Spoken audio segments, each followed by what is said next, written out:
My name is Mackenzie Williams, and I'll be recapping what I did this semester as part of the Electronic ARTrium VIP. I'm a member of the VAD subteam, or Visual Arts Design, working on Section 4, and mainly worked on scripting number-shaped flight patterns for Mr. B, creating his pollen trail, and beginning work on the honeycomb background. To get Mr. B to fly in the shape of the numbers, which will be used as visual hints for the players, I set up a waypoint script that uses arrays of empty objects, which essentially just store locations, to get Mr. B to travel between them. For numbers with curves in them, I had to do some trigonometry for calculating vectors around the circumference, using a waypoint as the circle's origin to make Mr. B fly in that circular shape. This can all be found in the waypoint script in the scripts folder of section 4, which then took quite a bit of debugging to perfect the math. Key concepts for this task were trigonometry, C-sharp scripting, iterating over arrays, and vectors.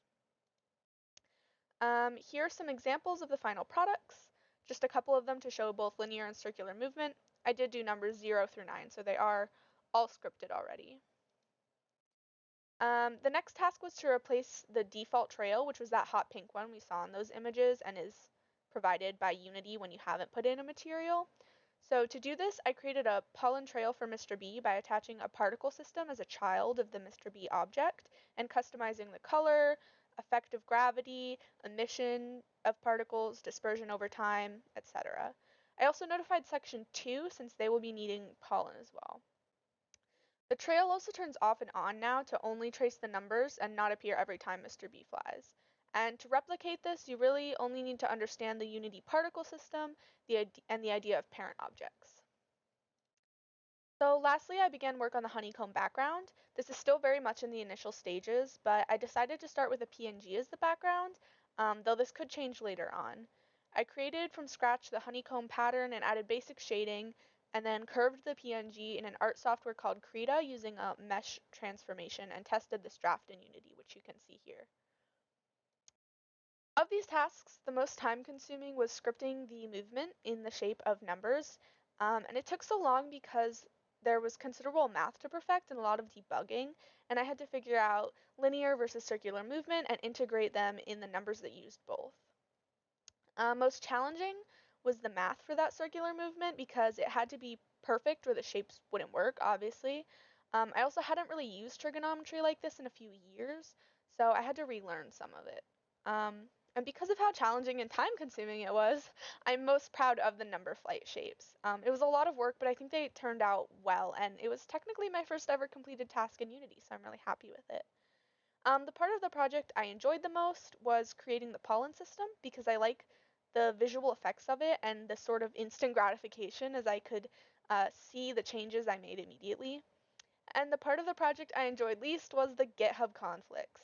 So essentially, if two people worked on the same scene and both touched 3D elements of the scene, it caused one person to have to redo their work because our version control system on GitHub doesn't know how to merge those changes. So the single most important thing to know as a student joining this project is to remember to talk to your team members. You'll learn a lot from each other, and these are the people you need to coordinate with to get what you need and to provide a cohesive finished product. This is also how you avoid those merge conflicts that I talked about before, because they are not fun to deal with. For anyone who may be working with me or on this team next semester, for section 4, we need to work on our static elements, including finalizing the forest background, and you can see more about that from Vanessa Tran's work on that, and improving the honeycomb background. You saw it's very much in the draft stages right now. We need to establish animations, movements, etc. for the winning and losing events as well. Currently, it prints to the console, and that's it, so a little anticlimactic right now. And lastly, we'll want to clean up some smaller things like finalizing the appearance of the pollen trail, getting Mr. B to smoothly look the correct direction as he flies, more of a rotation than a flip around.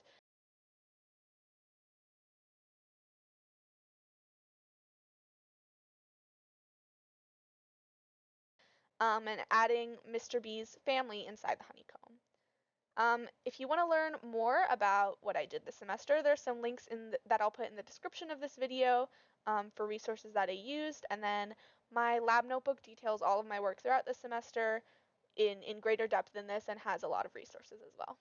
Thank you.